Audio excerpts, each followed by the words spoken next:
Hello students. Now अब लगभग हमारे पास 2 महीने हैं for our NEET exam, right?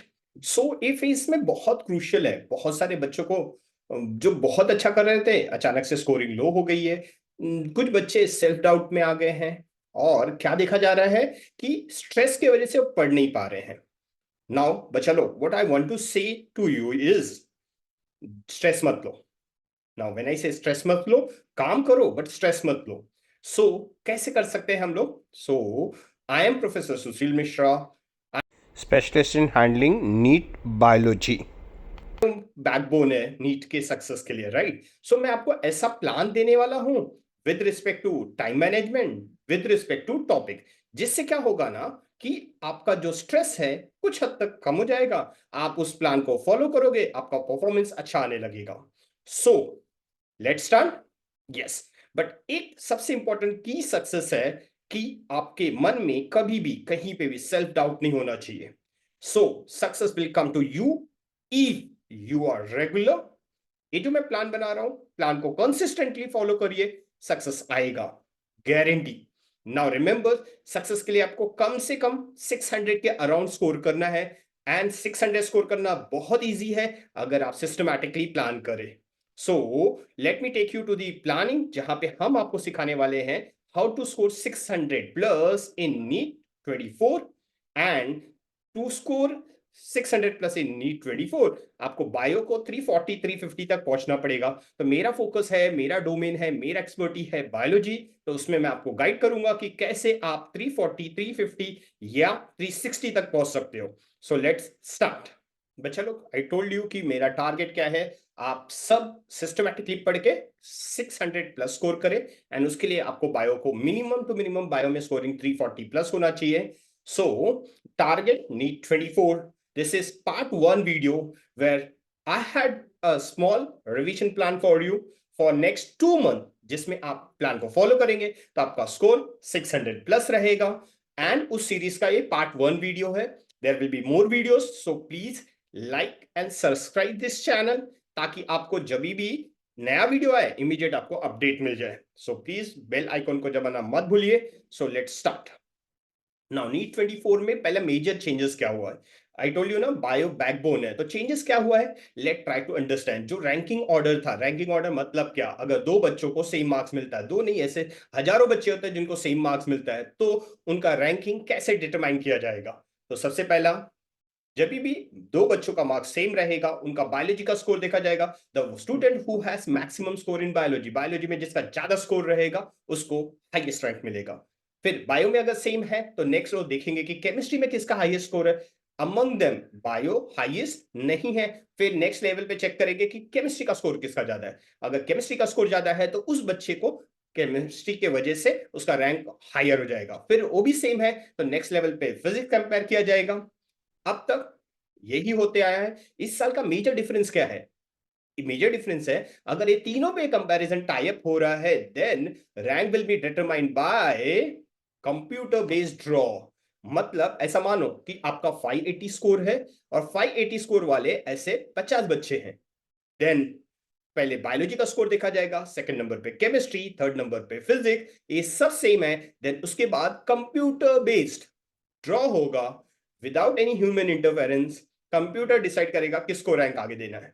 So that will be a luck factor also here. So बच्चा लोग, you have to be very focused, very much organised. Now क्या मैंने बताया आपको कि अगर आपको 600 प्लस करना है तो बायो का स्कोर कितना होना चाहिए? 340 प्लस।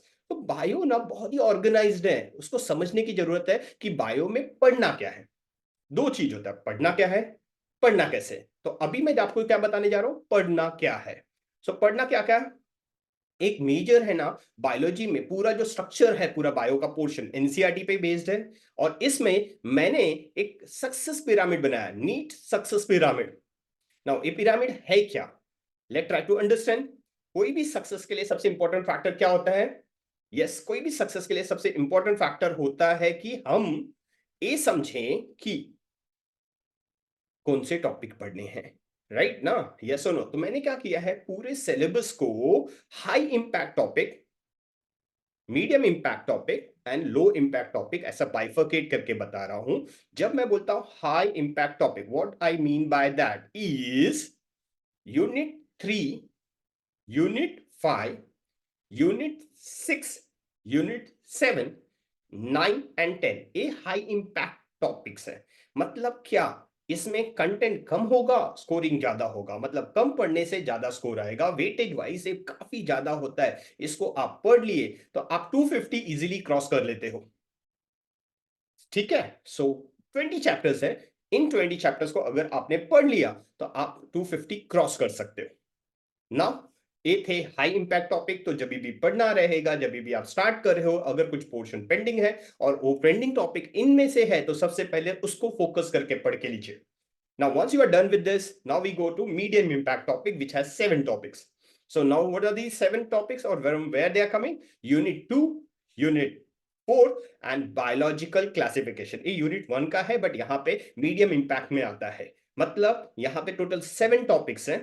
Unit 2, Unit 4 और biological classification मिला के total 7 topics है। अगर आपने ये 7 टॉपिक पढ़ लिया तो आप इजीली another 50 मार्क्स ऐड करने की कैपेसिटी में आ जाएंगे। मतलब आपका स्कोर 300 के करीब पहुंचने लगेगा। So medium impact topic, once you are high impact topic आपका प्रिपेयर हो गया है, एनसीईआरटी से आप थरो हो गए हैं and you have completed the revision, अच्छे से कमांड आ गया है, go for medium impact topic. Phase 2 में अच्छे से पढ़िए, उसको अच्छे से प्रिपेयर कीजिए।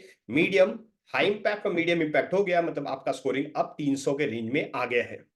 सो now we go for the last segment. Definitely ये भी इंपॉर्टेंट है क्योंकि हमें तो 600 क्रॉस करना है। So those are low impact topic, volume ज्यादा है बट स्कोर, कुछ नंबर ऑफ क्वेश्चन जो आते हैं पिछले कई सालों से देखा गया है कम होते हैं। विद रिस्पेक्ट टू, मैं ऐसा नहीं बोल रहा क्वेश्चन कम आते हैं, मैं ऐसा बोल रहा हूं वॉल्यूम के कंपैरिजन में इनके क्वेश्चंस कम होते हैं। So that is unit 1 and unit 8। Total रफली अराउंड 5 टॉपिक्स है देयर। अगर आप इसको कर लिए तो 340 प्लस। मैं बार बार 340 क्यों बोल रहा हूं, बच्चा लोग 340 स्टडी से आते हैं। बाकी का जो 20 मार्क्स होता है उस दिन, उस वक्त एग्जाम के वक्त आप कितने फोकस थे, कितने अटेंशन से, क्वेश्चन कितना ध्यान से रीड किया, उस पर डिसाइडेड होता है। तो इस वीडियो में मैंने आपको क्या बताया कि आपको क्या पढ़ना है बायो में 340 क्रॉस करने के लिए। 340 क्रॉस करने के लिए किस ऑर्डर में क्या क्या पढ़ना है, right. So this was the part 1 video. अभी मैं पार्ट 2 वीडियो जो इसके बाद आने वाला है उसमें आपको मैं बताऊंगा कि एक टिपिकल डे का आपका प्लान क्या होना चाहिए, आप नॉर्मली कैसे पढ़ना चाहिए, कितने घंटे पढ़ना चाहिए, क्या सॉल्व करना चाहिए, उसका पूरा डिटेल वीडियो नंबर 2 में मिलेगा। तब तक बाय बाय।